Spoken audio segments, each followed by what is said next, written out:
Hey folks, Jason Reddick here with Angry Giant Forge. Just wanted to take a minute to say hey to everybody. I'm going to work on a couple of tomahawks today. I'm not going to do as much narrating, or excuse me, as much talking to y'all during the process. I'm going to mainly film and then do a voiceover later. So bear with me. This is my first time doing this, so we'll see how everything goes. But anyway, appreciate y'all stopping by. If you got any questions, let me know.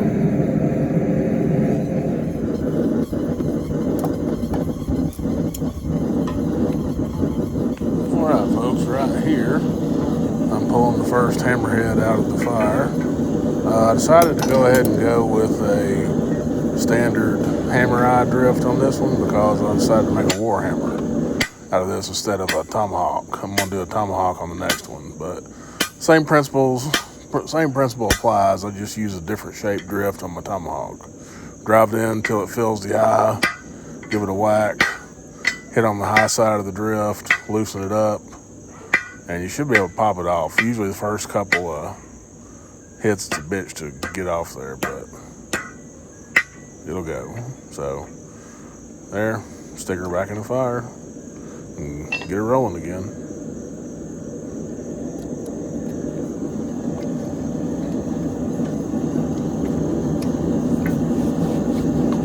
I probably could have done the voice with the forge going, but sometimes it's like a jet engine going off in your ear and you can't really hear anything.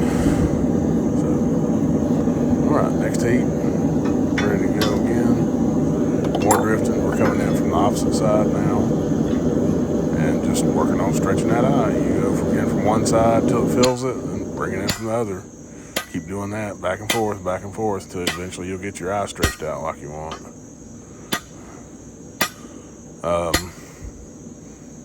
I know that this thing's pretty loud, so the striking anvil, I'll be bolting it down in the floor of the shop once I get her put in place. But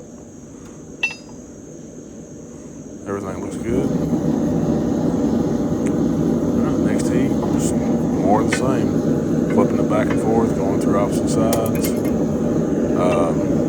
It don't look like it's all that hot, but the sun's directly overhead at the moment, so it's way hotter than what you think. It's up to near yellow heat inside the forge, so just keep whacking away. I went to one of my older hammers, that's what I use on banging drifts. Weighs about 5 pounds. It's seen some use, but still a pretty good hammer.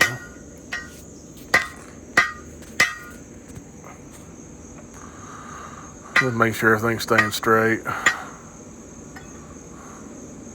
Get the tones. Back in the fire she goes. See, she's coming along nicely.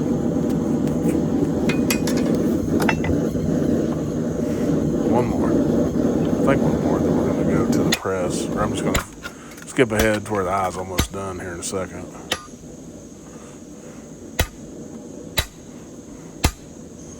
Looking good.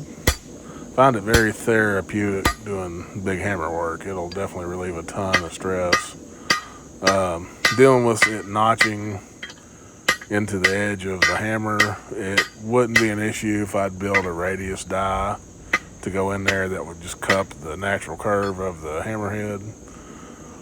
I'll be building one soon, just like everything else. I haven't got around to it. Got other things going on. Alright, this is just about, yeah, it's looking good.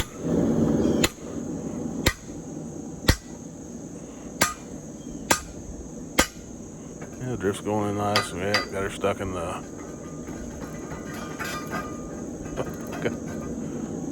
dang striking plate. There we go. Don't worry, I got a Pearson block. Yeah, it's not gonna grab there. I need to go ahead and take that sucker out. I got a Pearson block over to the right, to the left there.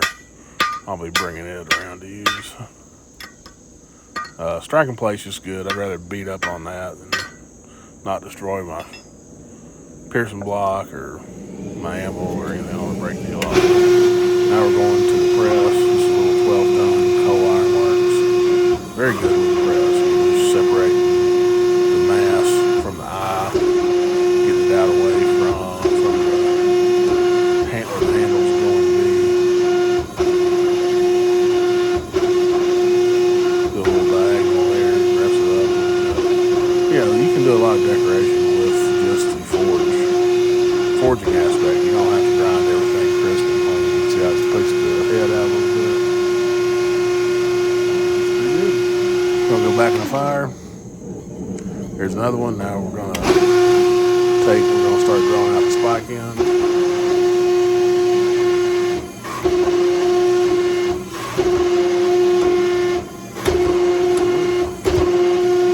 Not going to do a real huge spike on this thing. I don't really like the big, awfully long spikes. I'd rather have something a little more robust. That way, if you hit stone or heavy gauge steel, you're not going to wreck a small spike. Almost like a skull crusher is what I like. That's looking pretty good. A little more.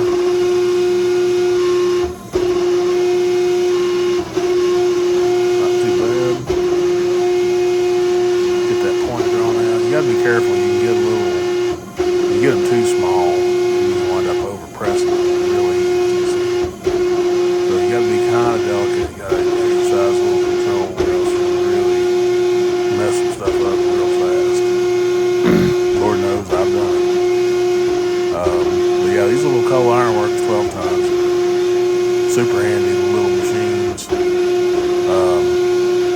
I mean, they are not a 50-ton Big Blue or an Anyang or whatever they are. But for a small shop, man, they're great for doing hammers, tomahawks, you can still make a pretty decent sized build with maskers on it. You're not going to do a big 20-pound building on there. You could, but it'd take forever. But for being a little 12-tonner, man, this thing really got smashed. That's been a great purchase. I'm very happy with it. Right now, just kind of separating that eye out a little more, getting it kind of like I want. So I just stretch it out a little further. Give a little bump there. The end of the head got a little offset. Sometimes it does that. So give it a little whack here and there. Not sure what I was doing here. Oh shit. I switched the damn camera angle around. Alright, we seem to be back to it now. Hopefully I deleted that stuff. We'll find out in a minute. Now we're moved on to the tomahawk. I stretched the eye to a teardrop shape drift. Now I'm working on stretching, moving some mass out so I can forge the blade of the tomahawk.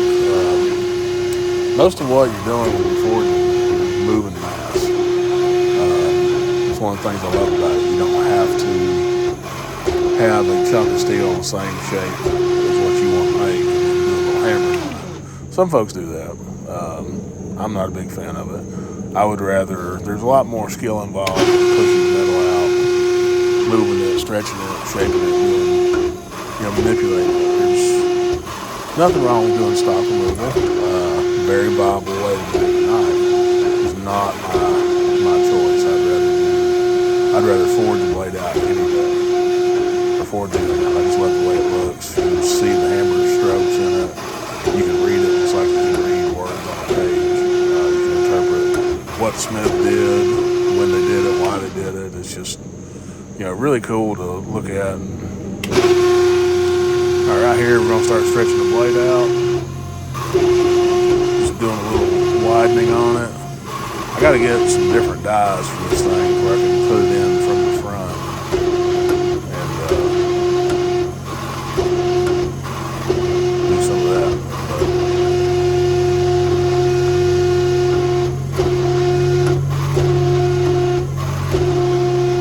So anyway, see, we're starting to stretch it out.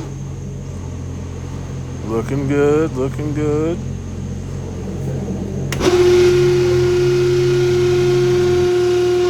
Alright, boys and girls, we're back at it here. Yeah, still working on stretching the bit out. If you know how to work the press, you can actually do a lot on your press. And all you gotta do is just some cleanup hammering. So really, presses are nice. You still need to learn how to forge something by hand, because if you just do machine forging or forging on a power hammer, you don't understand how to get stuff to happen when you do it by hand. See, we're working on it. Getting her stretched out. Another heat. I do like the press for stretching it out more. I used to do some tomahawks on my power hammer, and probably if I had a set of drawing dies, it'd be different. But the press seems to work better for stretching the bit out, shaping everything. What you do, you go down from the eye straight out the end, about halfway on the blade. Then you go down at an angle towards the beard, and then right down the middle. Just keep repeating those till you stretch it out and down, out the top, down towards the beard, out the middle.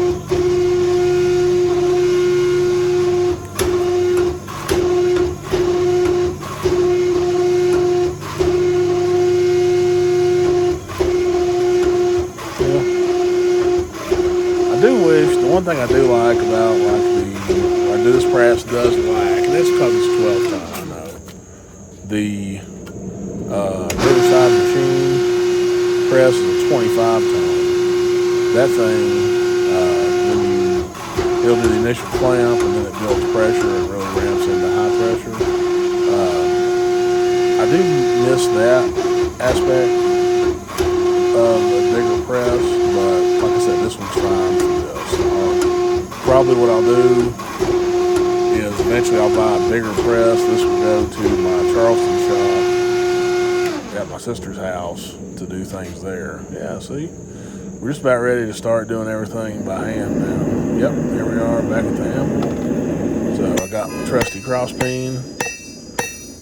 Just stretching the blade down. Don't really want to beat it too thin. You're just trying to move some mass around, okay? So that's stretching the beard down. Oh yeah, looking good, looking good. See, so just a little bit of hammer work and you already stretched her out.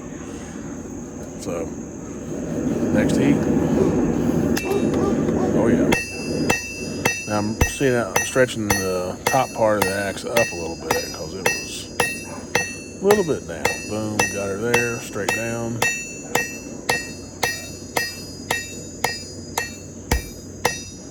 Looking good.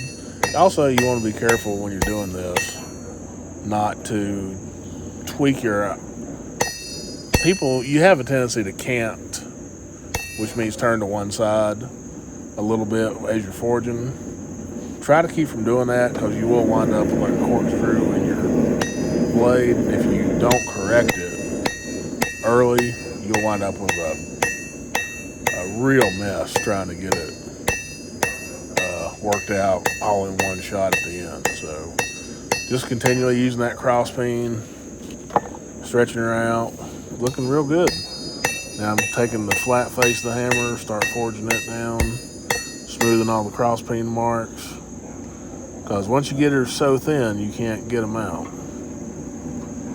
I should be switching hammers here in a minute. Oops, about dropped her there.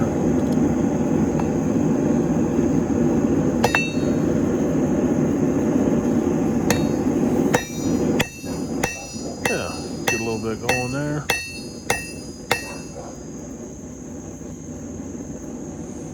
Yeah, let's get her back in there, let her heat up some more.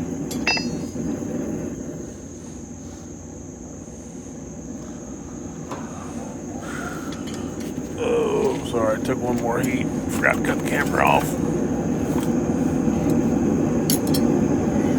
Let her heat up. y'all can stare at my anvil. This anvil's a Paragon. Paragons are good anvils. You usually find them with the edges chipped. They had a pretty hard face on them. And yeah, you know the face is hard. I've been chiseling through stuff, hit the face, and it'll blunt the hell out of the chisel real fast and never put a mark in the face. Now I'm switching to my trusty 4-pound rounded hammer. Made that one out of a truck axle. This is probably the hammer that I use 99% of the time. Alright, we're getting the piece.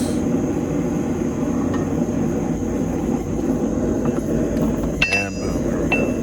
Right now I'm just using the round face, trying to spread a couple things out. Then I'll be turning the hammer over here in just a second.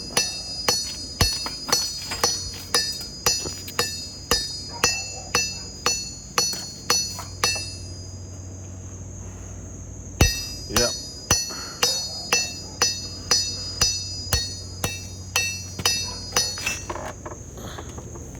Oh yeah, looking good, looking good.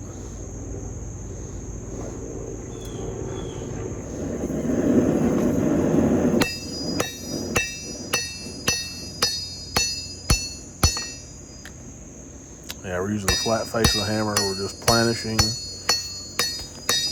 working everything out. Not too worried about the unevenness and the end of the cutting edge. I'm going to wind up grinding some of that out later. If I'd have really taken my time, I could have wound up forging the whole thing out to shape without having to do any grinding whatsoever. Oop. Got a little drop there.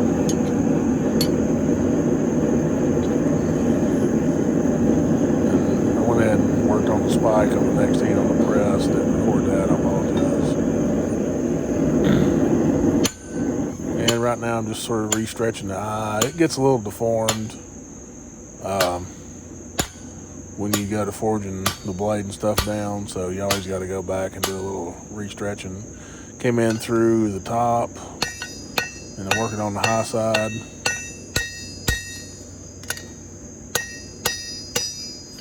Yeah, boom, go to pop.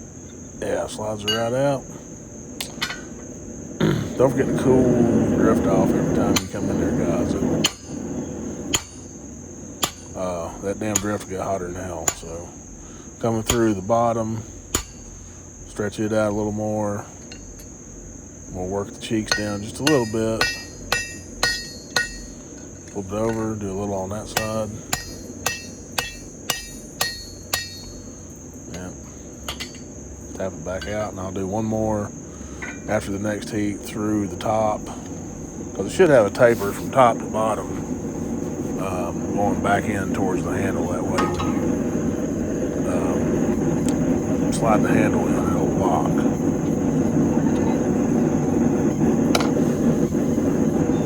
Here we go.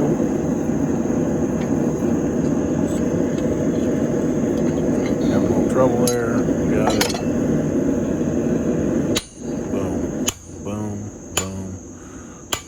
We are good.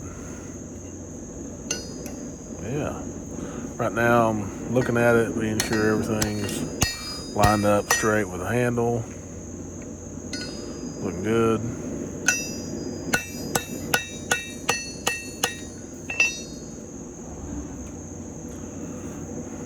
Yeah, see my gut. Sorry about that.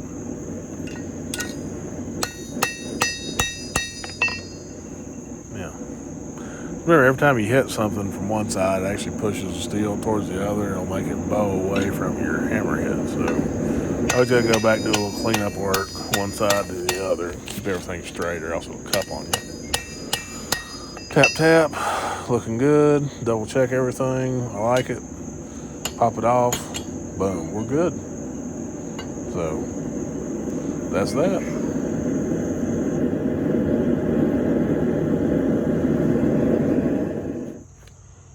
All right, folks. Angry Giant's back with you. Did a couple things, very similar, but I decided to do a Warhammer out of the first ball peen hammer. I'm still going to cut some grooves into the face, do like a big waffle. Made only 4 lobes, but I'll grind that in. I don't have the proper tooling for that. So, but yeah, that's the Warhammer. And I'm not even about to try to grab this thing. I did a Spike Hawk. Still got some grinding to do, but you guys can get a good look at that. I didn't show every single process on this. Just basically, I didn't show you stretching the eye. Even though it is a different drift, this is a teardrop shaped eye, whereas this one's more sort of square and round. Square with rounded edges. This is meant for like a slip through handle, and this will have more of a permanently affixed handle to it. Well, turned out pretty cool. I'm happy with it. I'll be doing, well, obviously I hope everybody likes voiceovers, or likes voiceovers, so we'll see. I'm trying to do some different stuff and give y'all a little insight into my world. Got the holiday today. Happy holidays. Happy Labor Day to everybody. Yeah, just hope everybody has a good one. Be safe out there. And get out and be creative. Do something, you know, paint, sculpt. You know, hell, if you do yard work, you might do computer work. Whatever it is, just do something creative. Just don't sit around on your ass and not do shit. So, everybody have a good one. Take care. Peace out.